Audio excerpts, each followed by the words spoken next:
Nadia. Hari ini kita akan membicarakan satu buku yang super inspiratif sekali, yang dimana judulnya itu Pemimpin Era Globalisasi ala Gen Z, karya Ibu Harmida Wahyudi Ada.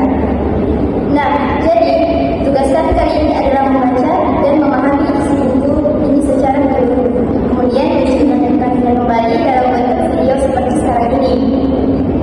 Kalau dilihat dari judulnya saja, Pemimpin Era Globalisasi ala Gen Z, buku ini membahas tentang bagaimana generasi kita, yaitu generasi Gen Z, bisa menjadi pemimpin yang tangguh di era global yang penuh perubahan cepat. Iya, benar banget. Di bab 1, penulis ngajak kita untuk menemukan arah di era globalisasi. Banyak banget tantangan di zaman sekarang, mulai dari teknologi, sosial media, sampai perubahan nilai-nilai dalam masyarakat. Tapi justru di situ lagi punya peran penting sebagai agen perubahan. Nah, lanjut ke bab 2 dan bab 3, buku ini juga membahas nilai, aspirasi, dan suara Gen Z. Gen Z itu dikenal kreatif, terbuka, tapi juga kritis. Nah, kemampuan ini bisa jadi kekuatan untuk membangun gaya kepemimpinan baru yang lebih adaptif dan kolaboratif. Kita masuk ke bab 4 dan 5. Penulis membahas model kepemimpinan yang relevan untuk Gen Z dan paradigma baru di era global. Di sini dijelaskan bahwa pemimpin sekarang bukan dari harus otoriter, tapi justru harus bisa memahami perilaku, emosi, dan motivasi diri. Nah, poin itu juga nyambung banget sama mata kuliah kita, akuntansi keperlakuan. Karena dalam akuntansi keperlakuan, kita belajar bagaimana perilaku manusia mempengaruhi proses pengambilan keputusan dalam sebuah organisasi. Setuju banget.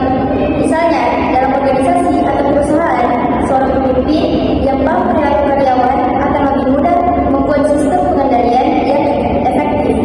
Ini sama kayak konsep behavioral accounting yang menekankan pentingnya faktor psikologis dan sosial dalam dunia akuntansi. Betul sekali. Jadi, kalau dikaitkan dengan buku ini, pemimpin era Gen Z harus punya emotional intelligence atau peka terhadap orang lain dan mampu memotivasi tim, karena perusahaan keuangan organisasi itu bukan cuma soal angka, tapi juga soal manusia di balik angka itu. Dan di bab 6, menulis ngajak kita untuk melangkah nyata menuju kepemimpinan berkelanjutan. Artinya, pemimpin bukan cuma untuk soal posisi, tapi tentang bagaimana kita bisa memberikan dampak positif, jujur, dan bertanggung jawab. Itu juga sejalan dengan nilai-nilai etika dalam akuntansi seperti integritas, objektivitas, dan tanggung jawab sosial.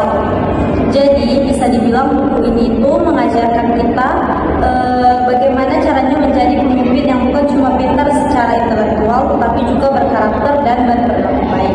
Dari buku ini, saya belajar kalau menjadi pemimpin itu bukan berarti kita harus menunggu waktu atau jabatan tertentu, tapi mulai dari hal kecil seperti mengatur diri sendiri, bekerja sama, dan memberikan contoh positif di sekitar kita.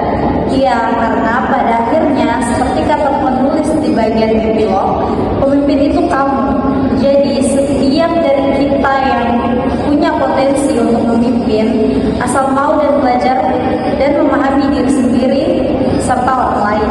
Dan kalau dikaitkan lagi sama akuntansi keperlakuan, kepemimpinan yang baik itu harus memahami perilaku, karena di balik setiap langkah laporan atau keputusan bisnis selalu ada manusia yang mengaruhinya. Setuju. Semoga dari podcast ini teman-teman bisa terinspirasi buat jadi pemimpin yang cerdas, beretika, dan punya empati seperti yang dicontohkan pada buku ini. Baik, saya tutup dengan satu kalimat bijak dari hasil refleksi kita. Pemimpin sejati bukanlah mereka yang selalu di depan, tapi mereka yang mampu membuat orang lain ikut tumbuh bersamanya. Dan ingat, di era globalisasi ini, dunia butuh lebih banyak pemimpin dari generasi kita atau generasi Gen Z yang berani berubah, berinovasi, dan berperilaku bijak. Terima kasih sudah mendengarkan kami. Sampai jumpa di video selanjutnya.